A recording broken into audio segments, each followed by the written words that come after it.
If you're watching this recording, hello. I am here to be of service and answer whatever questions I can that you may have about audiobooks, whether it's production, pre-production, distribution, marketing, the whole gamut.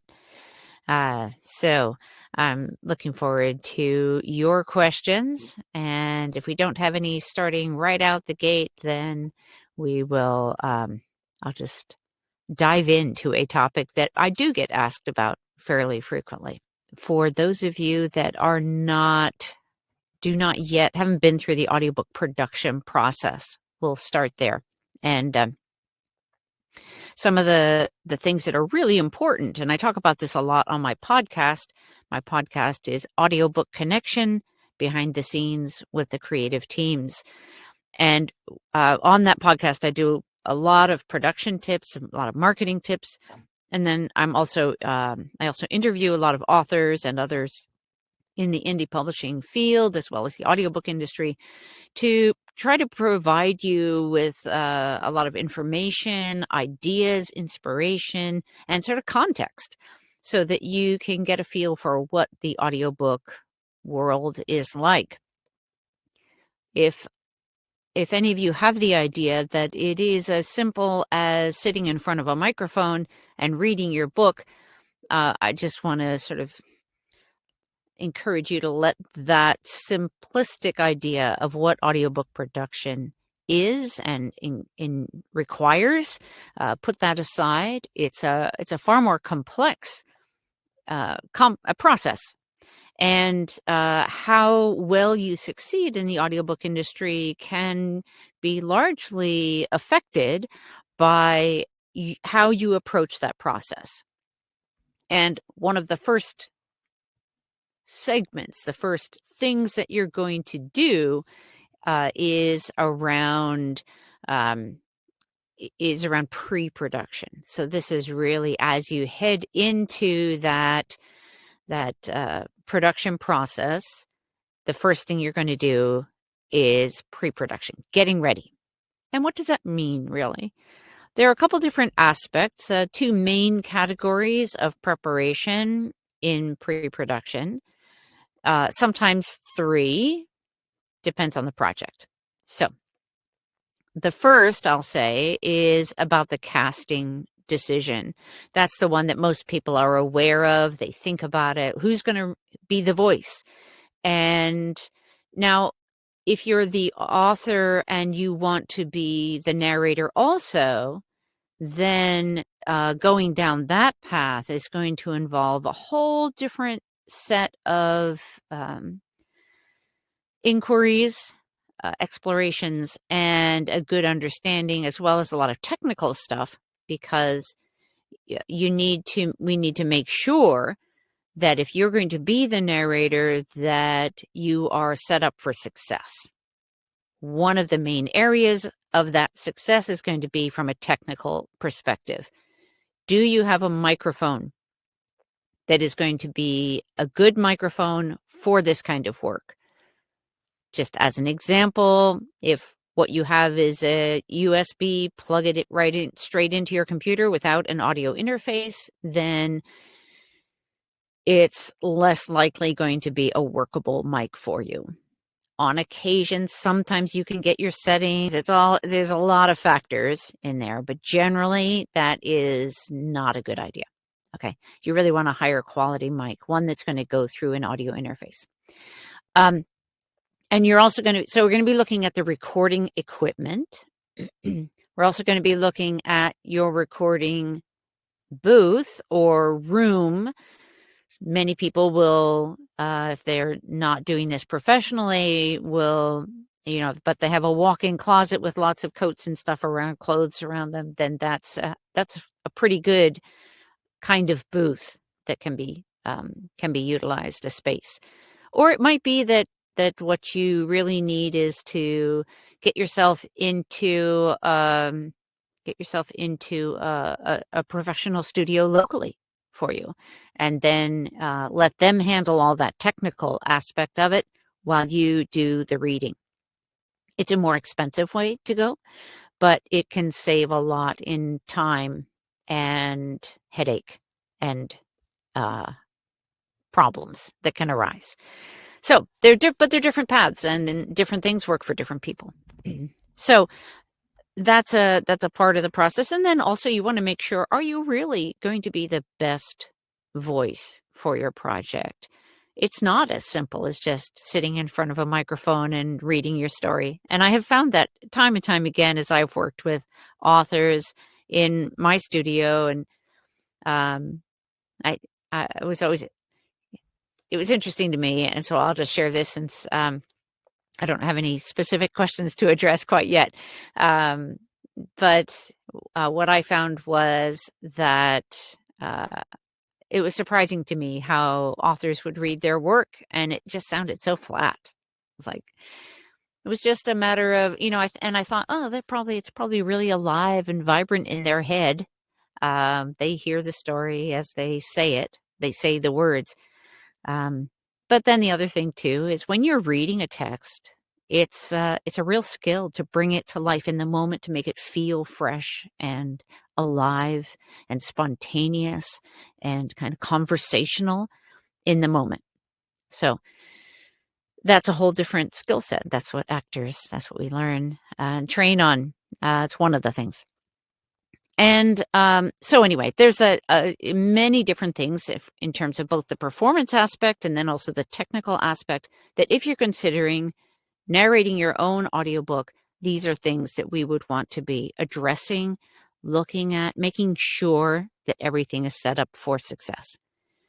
If you're having a professional narrator, and that is generally the path I generally recommend. Of course, everything's case by case, but as a general rule, when you're working with someone who is trained and experienced in doing this kind of work, you're going to be better off. You're going to get a better product generally in the end.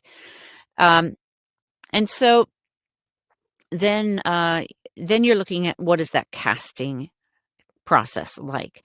And that can involve I'll just describe how we do it, because different companies do it in different ways. So when you're working with Pro Audio Voices, we have a casting director. You'll meet with that casting director and give them the information.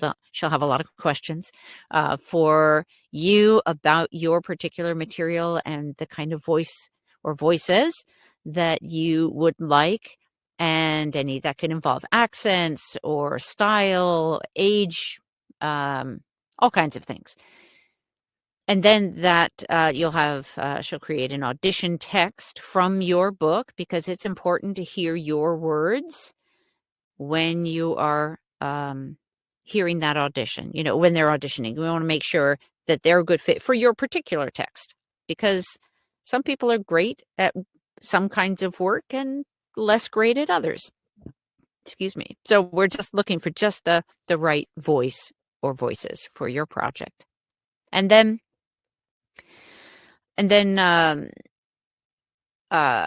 okay, so then casting, and then they're going to send in their auditions. The casting director will listen to all of those auditions that come in by a deadline, vet them, figure out which are the top choices that sound the most like what we're trying to get for your project based on that earlier conversation, and deliver you with several voices to choose from. It's easier actually for you as an author to have a smaller number. Just imagine if you had to pick a voice out of 10,000, right? Or even 100, versus having, maybe 7 to 10. That doesn't mean that that's necessarily the end of the process if none of those top choices sound like they're the good fit for you. But so that's sort of generally what that casting process would be like. So that involves the finding of the voice for your particular audiobook. The other part the second part of pre-production has to do with manuscript preparation. And what this is about, there's a lot of opportunity, a lot of gold in that, in the manuscript preparation process. And I say that because there are Let's talk first about nonfiction, just to give you some tips about that.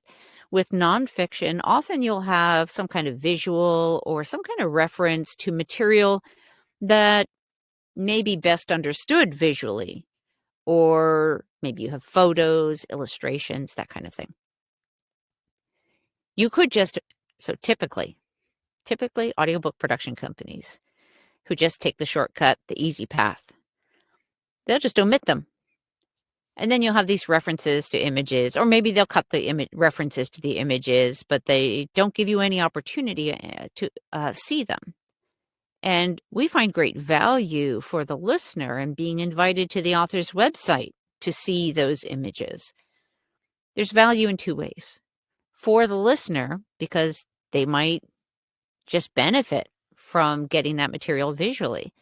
And for the author, because now you've got a follower who's on your website who may learn about some other things that you have to offer. It might be other books. It might be some program that you offer. It might be subscribing to your blog, any number of things. Maybe you have a podcast and they can find out about that there. So there are a lot of benefits that are potentially overlooked if you're not focused on finding what those opportunities are when you're looking through the manuscript. There are also things like front matter and back matter, which need to be figured out in terms of, well, are we reading that? Are we not? If there's no about the author, I always encourage, well, let's have an about the author in there. It could be brief, but we want to make sure that they, at the very minimum, know how to find your website to learn more about you and your work. That's good for them. It's good for you in the same kinds of ways as I already stated. And then other things that can come up, and this includes any kind of book, fiction, nonfiction. Many people will maybe not think about some of those potentials for fiction. Let's say you've got a novel. Let's say you've got a series. If you have a series, then one of the great things that you can do is to include it at the end of each book a little sample sneak preview from the next book, because you want to engage your listeners early, keep them engaged. They got all the way to the end of the first book. They probably, once you give them a taste of the second book, whether or not it's already in audio, you give them a taste of that second book, then they're more likely going to want to go check it out, right? And likewise, even if you don't have it in audio, then they might want to go ahead and get it in a different format, print or ebook, whatever you've got. So those are just some of the kinds of opportunities. You can also do a snip from an interview. Do part of an interview that's included at the end. That helps your listeners get to know you as an author a little bit more. And, I think that we all love community, building connections, human to human. And that's another opportunity to really kind of, get behind the scenes. Hear this interview of the author. I love them as a listener. And I think that most people do. Most people I've talked to do enjoy that kind of material. So there's a lot of opportunities that can happen during pre-production.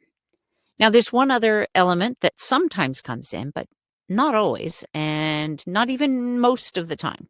But that is creating a kind of soundscape map.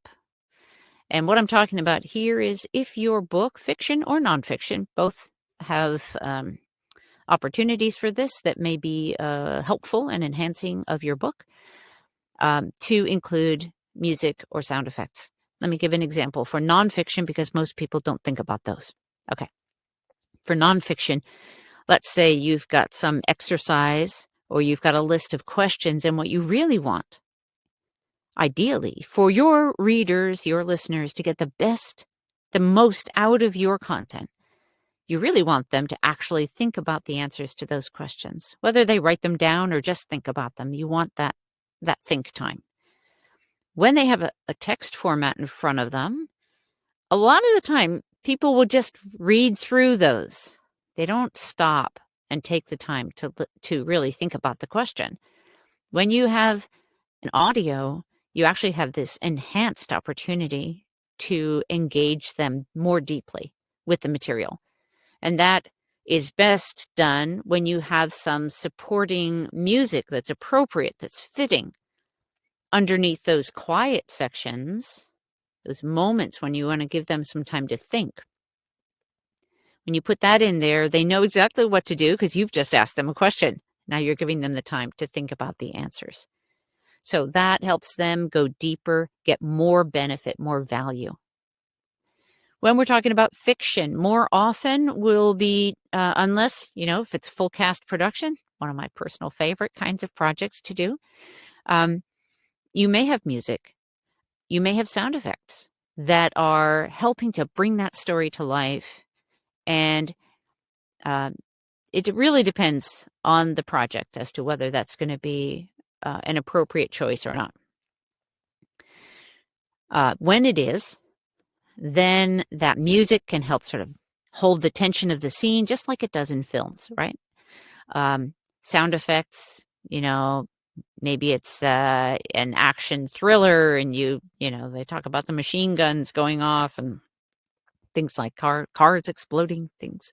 Then you can support that with these sound effects that help, liven up the imagination as the story is continuing.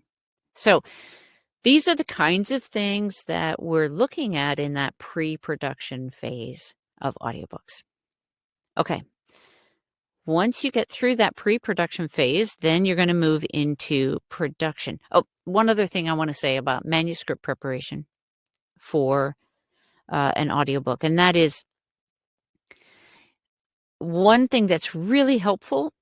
It's more efficient, saves time, saves confusion, can save upset. If you're really clear, if the producer or author, if you're doing this yourself, if you're really clear with your narrator exactly which parts are going to be recorded and which parts are not, that makes a big difference. Because if you just say, oh, here's the book, here's the manuscript, and there are parts in there that you don't need recorded, if they take all the time to record those parts and then you say, oh, yeah, we aren't going to use that. Now you've kind of abused your narrator's time, right? You don't want that. That doesn't breed goodwill. So going in prepared, being really clear, narrators appreciate that a lot. Okay, now as we move into the production phase of audiobooks, the first thing that's going to happen is you're going to have your narrator or narrators recording their part. If you're doing a full cast production, that is a much more complex process. Different companies do it different ways. We actually will map out recording session times and have actors come together into a recording session so that's not physically together, but that is together in time, not in space. And we will use something like Zoom to create a way in which each person can be interacting with the other. So we really get a genuine feeling of the energy of each scene in that interaction. They're not just acting off what they think the other person, the way they think the other person will read the line. It's a real-time experience of reaction and response. So aside from that, you're typically then your narrator or narrators will do the recording process. It will then get edited. And once it's been edited and those initial corrections, usually those any corrections that are found, that are needed, pickups we call them, they would get addressed first, and then it would go to you as the author. to review and make sure that that it's been done to your satisfaction. Here's something I would like to say about that review process. A lot of people don't actually know, like, well, how do I engage in that review process? Well, here are some tips around that. And I around almost all of the things that I'm talking about, I have podcast episodes that address them. So if there are any of these things you want to kind of dive in deeper on, check out the podcast, Audiobook Connection, Behind the Scenes with the Creative Teams. It's all over on all the major podcast platforms, and it's also on our website at proaudiovoices.com. So, right. So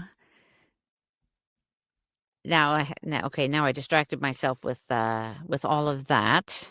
Okay, going into, we were talking about production, and then, oh yes, reviewing your audio. All right. So you might think that the best way to review your audio is actually to watch your manuscript as you read. And I do not think that's the best way to do it. When I was reviewing my own audiobook, that's not how I did it. I like to close my eyes and just listen and really experience it the way that a listener would. So what then if something jumps out at me, like, wait a minute, is that right? Did I write it that way? Then I would stop, re-listen. If there's a problem, I could check the text at that point to see if it was my error or theirs. Okay. And so, but that is a really great way to approach that listening process. And then if there are issues, you would let your project manager know that they would handle or if you're working DIY and you're working directly with your narrator, you would alert them to those issues, those pickups that need to be fixed, and they would take care of that. So when you get your list of whatever those pickups are, then they get addressed by the production team. And then typically you get to listen again to the audio to make sure that it was fixed the way you meant for it to be fixed. And then at that point, it would go forward into the distribution process. Okay. So that's what we'll talk about next. Now, this, I think, is now another really key place for where you can experience success or you can experience frustration. Okay. When you launch your audiobook, I highly, highly, highly recommend that you launch it first on Amplify Audiobooks. Amplify Audiobooks is a platform that we created at Pro Audio Voices. We did it because we created this platform, which was no small deal. We did it because I had seen for years and years the problems in the rest of the audiobook industry, in that the challenge has been very high, very great challenge for authors to be able to financially succeed and also to have any control over their audiobooks in the distribution process. So it's not hard to get it out there and get it on Audible and Barnes & Noble and audiobooks.com and, about 50 other channels. That part is not so hard because there are digital distributors that will handle that distribution part. You just upload it into one place, off it goes. The challenge has been that you have no actual say over what those retailers choose to sell it for, and you do not have any direct access to be able to adjust something.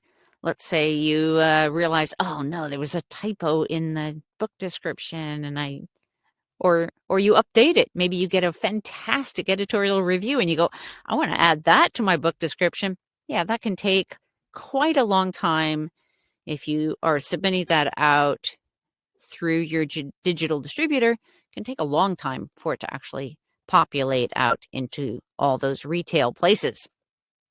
But the bigger problem, there are a few bigger problems. So one is that just that lack of control. So you don't have a say. You can, depending on your distributor, you can suggest a price, but no retailer is required to use the price you set. Many will, but they're not required to. The thing is, whatever you set that price at, well, let's just stick with pricing for a moment.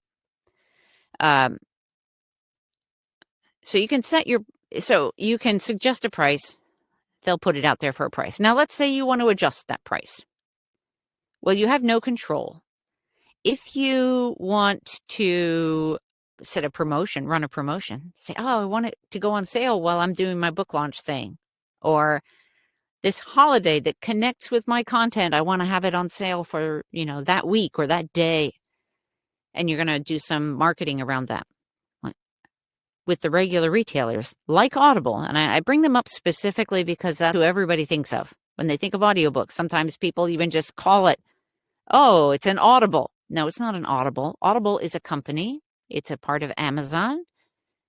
And an audiobook can be distributed through Audible.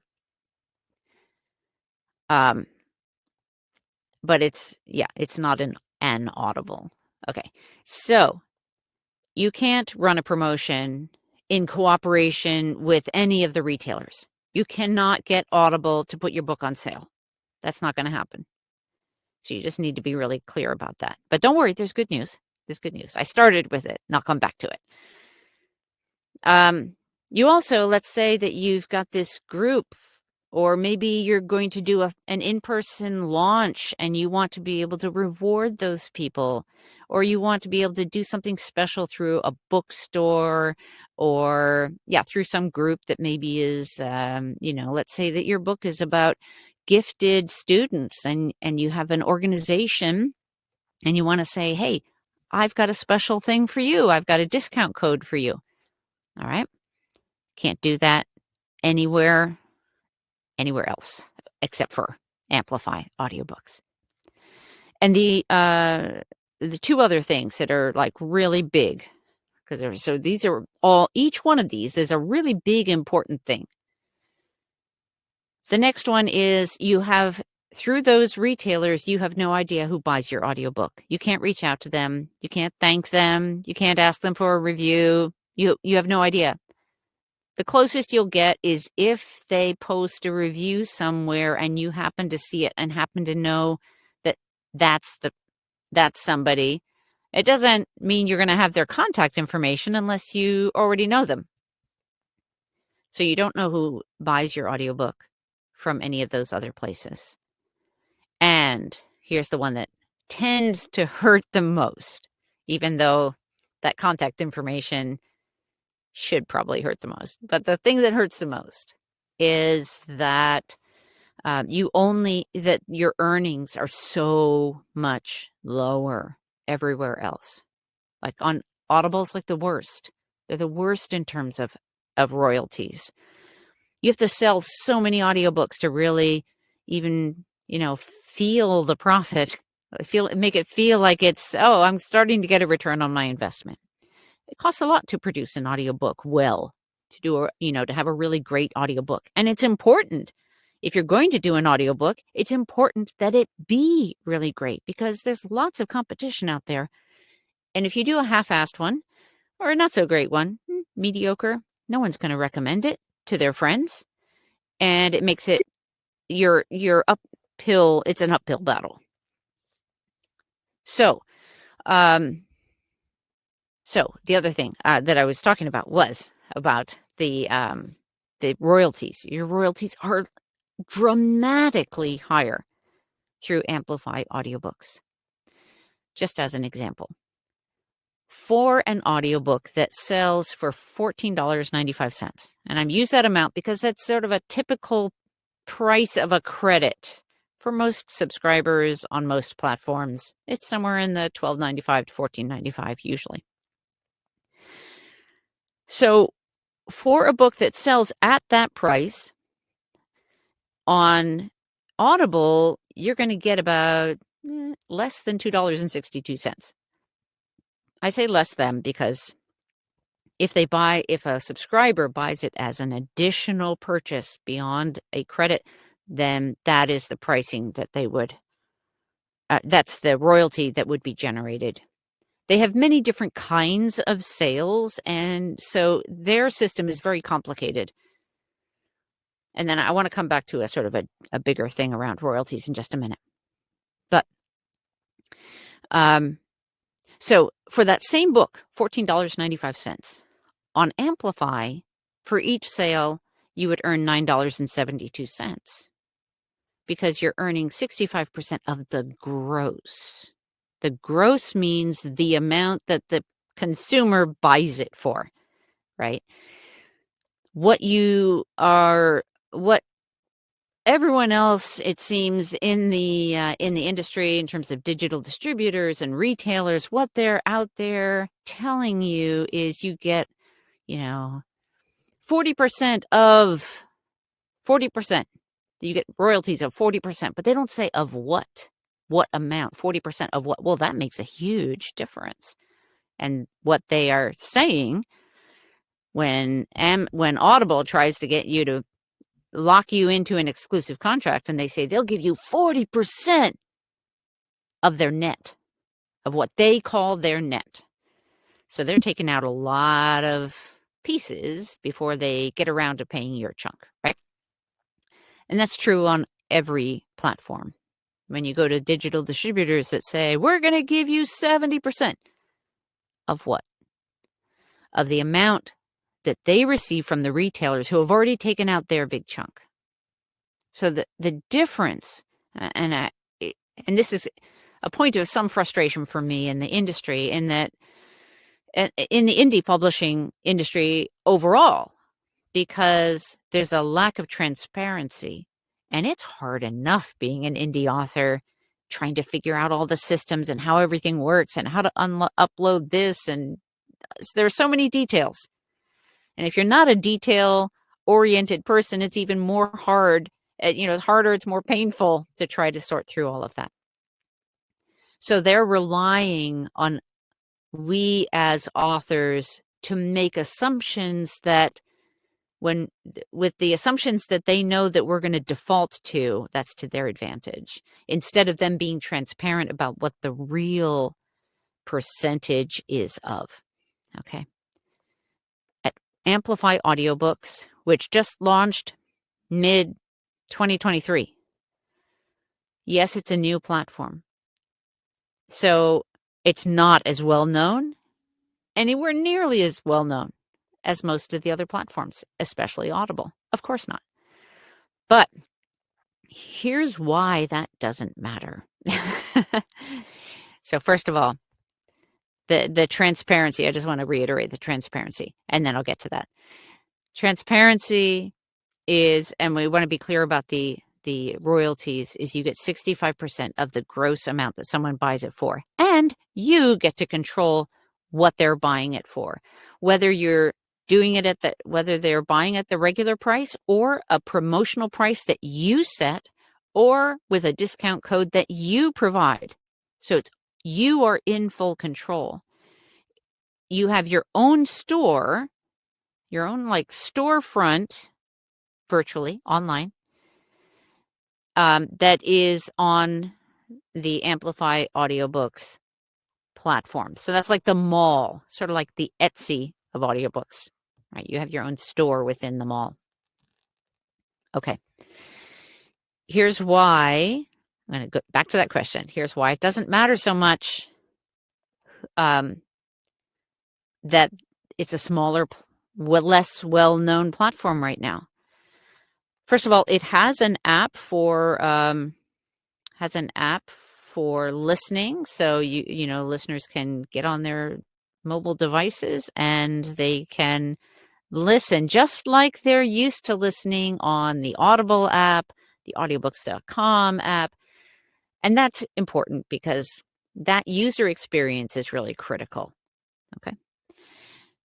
So it has that. But here's the other thing. No matter where your audiobook is, you as the author or the publisher are the ones that are putting it out into the world as to the fact that the audiobook exists and where to go buy it.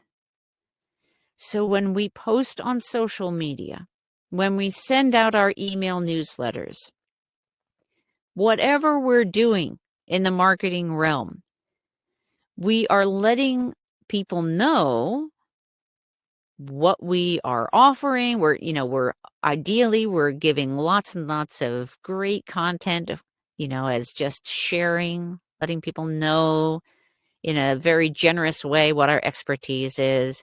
And then when we tell them, oh, and you can get my audiobook here, or you on your website, your website should always be the hub of your marketing, right? Because that is where you control what the content is, whether your posts are published or unpublished. You have control, which you don't have over any social media. It's good to link to your social media from your website, but use your website as your main hub. So on your website, you want to have a link to your audiobook to buy it. And that link right there with a nice cover image should go to your Amplify store. And so you're directing the traffic to Amplify audiobooks, to your store on Amplify audiobooks. So again, the idea that you're going to put your audiobook out, it'll be on Audible. The idea that people will just stumble across it is maybe a little naive. You're going to be doing some promotion of some kind. Maybe you're out there being a guest on podcasts. It's a great thing to be doing as an author. Maybe you're working with a PR firm like Faro Communications and getting interviews and getting articles. And so each of those is an opportunity as well in your marketing to be able to let people know where to find your audiobook. So you're directing the traffic. Do you want to direct the traffic to Audible, where you're going to earn maybe $2.50 for your book? Or do you want to direct them to Amplify audiobooks, where you're going to earn $9.72? And again, that's just based on the pricing of $14.95. You're going to get 65% of whatever you sell it for, the gross, on Amplify audiobooks only. All right. There are also advantages to having it on your audiobooks on a platform where you're not the only one driving traffic there, so that your title can be seen in the store. It's kind of like when you go into a bookstore. It's not a bookstore for a single book. Fewer people would show up if they go to a bookstore and knowing that there's only going to be one author represented in that store. You go to a bookstore because there's lots, right? And so this is one of the benefits of having it on a platform where there are other audiobooks as well. Okay, so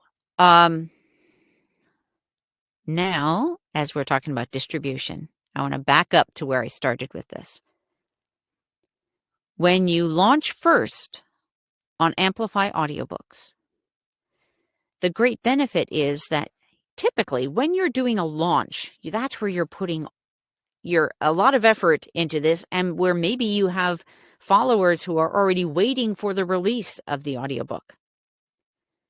When you announce it, when you are putting out that marketing energy, then the best thing you can do is to direct them in that moment so that the people who are most likely to go get it right away, that those people are going to get it on Amplify audiobooks.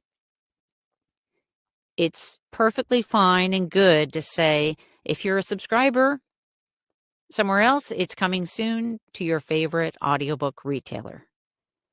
But that purchasing it on Amplify audiobooks helps support you even more. People need that kind of education because most people who are audiobook fans have no idea how inequitable the audiobook industry is when it comes to what the authors receive and how they are treated in the retail and distribution, sales and distribution process. So, so launching on Amplify audiobooks first is a best strategy. That's what I did with mine, and it worked well. So I want to encourage others to do the same kind of approach and then release it later out onto those other platforms. Because yes, it's good if someone is looking for your book already, your audiobook, and let's say they're an Audible subscriber, that's where they're going to look. And so that's why you would want to have it in those places.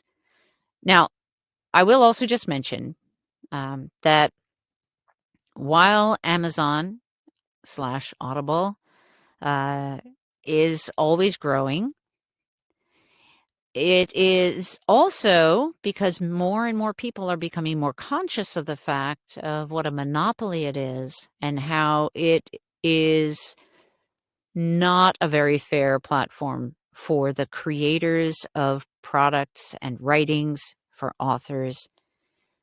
More and more people are turning away from Audible and Amazon because they care. They have some consciousness around how that monopoly is a problem. And so they're turning away. They're going to other audiobook retailers. They're, maybe subscribing to another retailer. On Amplify audiobooks, we do not have a subscription program, and I don't foresee us ever having one. And the reason is, and that could change if we figure out a way to deal with this particular issue, it is critical that every author be able to control their own products. If we have a subscription process and then it's like, oh, well, they're subscribers, so they're going to get your book for this price, but you want it to be at a different price. See, that doesn't work. That doesn't work. It's important that you be in control. This is all about you being in the driver's seat and staying in the driver's seat. That's the whole point of the Amplify Audiobooks platform. So, launch on Amplify audiobooks first. Then, if you choose, and some people, just prefer just leave it exclusive on Amplify audiobooks. That's also perfectly fine. You can do that. It's up to you. It depends on what works best for you and your audience. If you have people asking for it to be on Audible, for example, yeah, go ahead. Put it there too, right? But don't expect to see, you're going to expect to see much higher royalties for every single sale. Dramatically higher royalties for every single sale on Amplify audiobooks. You can also, let's say, for example, as I talked about pricing and discount codes and stuff, if you have people that you want to give your book away, you want to give it away for free, your audiobook, you can do that. It's okay. Most other platforms won't because it doesn't earn them anything. And that's what they care about. Their whole business model is entirely about the bottom line and making a profit. And we are more driven by supporting authors and small publishers and helping them succeed. That's our big goal. We want to make a really positive difference in the world. Okay, so So we talked about the launch. Now let's chat for this last little bit about marketing, sort of getting the whole, although I didn't have any questions that came in. So let me just also at the end of this, I will pull up, I'll give you a discount code so that if you are not yet on Amplify audiobooks and are ready to get started with that, then I'll give you a special code. I'll have to just grab it from, I think I remember what it is, but I want to make sure I've got it right. Okay, so marketing. Marketing is all about helping the people who are looking for your books, your audiobooks, to find you. Because you have a particular product of value, whether it's entertainment or information, whatever it is. You have this product of value, and it's really very helpful in your marketing if you know what that value is and you know what your potential audience is looking for. What are the needs that they have? What are the problems that they have that they're trying to solve and that your book could be a solution for? Those are important and really helpful things to understand. It helps you understand who your audience is, and getting clear on that is so valuable. Once you know more about who they are, it will also help you then figure out where they are. And knowing where they are helps you know where you need to be, where your audiobook needs to be. How are you showing up for them? What search terms are they using when they want to find, let's say that they really want a book just like yours, but they haven't heard of yours yet. What are they typing into the search to try to find that book? When you can get clear on that, you want to make sure that that phrase is used liberally in your website, right? And it's in your book description. And there might be multiple, there will be multiple words and phrases, keyword phrases that they'll be using. And the more frequently those are used, the more helpful that is to you. So there are a lot of different ways to research all this information. One of the ways, if you're just getting started with your marketing and you're really not clear on who your audience is, I would start with the people that maybe are just a few close friends. Who did you write this book for? Who is it helping? Who has responded really well to either reading it or listening to it? Start with those people and ask them these questions. If you were looking for my book, but you didn't remember the title or who, my name or any of that, what would you type in to try to find it? What problems does this solve for you? What's important to you about my content, my book? Gathering that information, even from just a few people at the beginning, can give you a real leg up on your marketing process. So you want to know what people are looking for, how you are your book is the solution or a helpful part of the solution for them. Where are they hanging out? Where are they looking for that content? And these are some of the steps that you can do. Another thing that you can do is you can go, like if you were to say, oh, there's this other best-selling author that has similar contents, a little different, but it's like basically for the same audience and they're addressing the same thing and they're doing really well with it. That's really good to know because now you can do some research to find out where their audience is. And another thing that a lot of people think of authors like that as their competition, but really they're your best allies. If you can reach out to them and connect with them, each of us has, each of us that has any following at all, whether it's just a couple of people, typically, if we're solving some kind of problem for them, again, even if it's just entertainment, then uh, readers, can be really voracious. Like they want more. And as authors, most of the time, it's pretty hard to keep up with that demand. We can't write them as fast as people can read them. So if we know other authors who are writing and we really like their writing and we think that they're serving that same audience and helping them, then promoting that author to your audience and vice versa can be valuable to your audience. You're helping them get their needs met by recommending other authors, other books, right? And when you realize that and start to take action on that, you realize also that you're offering a great service potentially to other authors, and they ideally, and you can reach out to them and find out if they feel this way or recognize it, but you can also be a solution for their audiences. So this is how, and then also looking at, well, what words are they using? What search terms, and you can't always tell, like, okay, what are the key phrases, but read their descriptions, go to their websites, read what they have written. What is it that they are saying about their own work? What keywords do they seem to be using that maybe you haven't thought of yet, but are appropriate for yours? And maybe start taking advantage of some of those.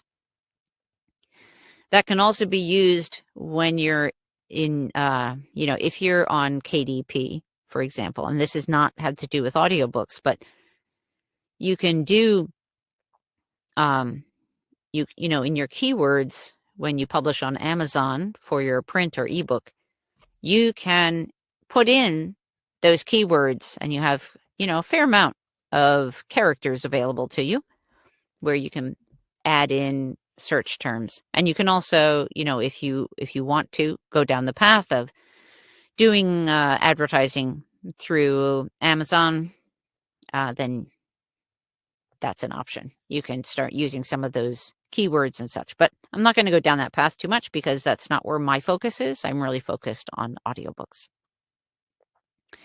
All right, I think we have just a few minutes left. Some of the other things that you can do once your audiobook is live on the Amplify Audiobooks platform is that you can run a promotion. I mentioned this a little bit earlier, but it's a great way to leverage things like holidays that are appropriate. If you write romance, obviously Valentine's Day is, a good time for you, right? If you write lightweight summer beach reads, you may want to do something special heading into the summer. If you are writing something about business goals, January, New Year's resolutions, and as people are looking at their businesses and making decisions about those, that might be the time for you. If you have a holiday themed book, Christmas, Halloween, you may want to take advantage of those holidays. So there are things like that. And then there are also really obscure holidays that like no one's ever heard of, National Pickle Day, things like that, right? Well, you can use that in your marketing. It's maybe going to get less attention or less, but maybe not. Maybe it'll be all, it's just, that can be a fun thing to do in your marketing. Keep in mind always, when you are marketing, that you want to be mostly providing valuable content. And that, that is all about just being yourself out in the world, not being the salesperson, just being yourself, bringing your expertise. Everyone's an expert at something, even if it's your own life. Your own experience of your own life has taught you things that no one else has had the experience of, okay, or it's the combination of experiences. We each are and have a unique gift in this world. And so I want to encourage you to recognize that and try to get clear on what your own experience or what your own expertise is, what you are an expert on. And a great place to start is with your own book. What did you write about? That is probably what you would consider your expertise, right? How then is your expertise, your experience, going to provide value to others in the world? When you start approaching your marketing from that perspective and less from the perspective of, I need to sell, sell, sell, then you'll find that you can more easily drop into that balance of, oh, I've got something I really want to share with people. I've got something of value. I just heard this thing, or I just had this thing happen and it gave me a whole different perspective on something, and I want to share that with people.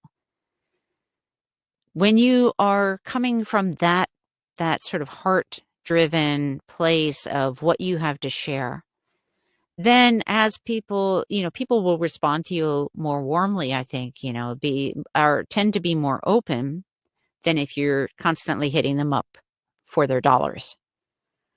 Your content, your book, your audiobook is an expression of your greatness and your expertise.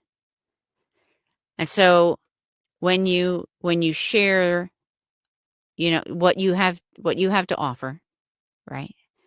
And then when you let them know as well about the audiobook that you have available for them, that you created for your audience, they're going to be more likely to be excited about getting that, because you've already shared so much that the book, the audiobook, is bound to offer ever so much more. All right. So we talked about promotions. We talked about, in just marketing in general.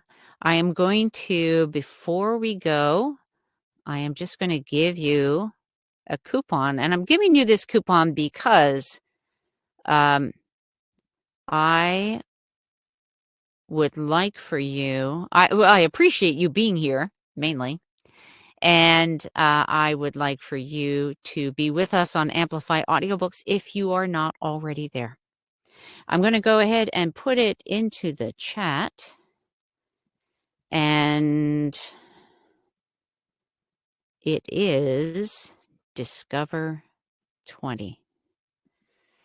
That when you go to, if you go to amplifyaudiobooks.com, that's, or you can go to proaudiovoices.com. Either one will get you to the same website. And you'll see that there is a link there for the distribution, amplify, how to increase your impact as an author. All right. And that's where you want to go and get signed up and use that Discover 20 code to get $20 off of your setup fees. I'll just quickly address a question that sometimes comes up.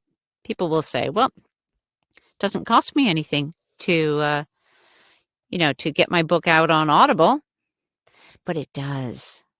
And that's the thing that is, again, the transparency is an issue, right? We do charge a setup fee because it costs us something to actually get your audiobook onto the platform. There is manual labor that is involved. And where you pay on the other platforms is when your audiobooks sell, and then you get that little tiny bit. They sell, the retailer takes this big piece, and then you get this little tiny book, that little tiny bit from each sale. And that is for the lifetime of your audiobook. But when you sell on Amplify Audiobooks, you pay one upfront setup cost for your store. We're setting up your store. There's a lot of customer support, hand-holding if you need it, to get that all managed just the way you need. And then you get 65% of royalties of every sale, gross price that you set. So I want to thank you so much for spending this time with me. I really appreciate it, and I hope that you will join me for the next one. I'm going to try to do this monthly for a while because I know that people do have questions. And even though I didn't have any of you showing up on this call live to hand me questions that you have, I know that there are many people who registered and are expecting to have this recording, which I will provide. So please feel free to send in your questions in advance so that I can address them on the recording if that's the way that you're able to attend. And if you can be here with me live, that's awesome. All right. Again, thank you so much. I am Becky Parker Geist, and my company is Pro Audio Voices, also Amplify Audiobooks. Thanks again for being with me.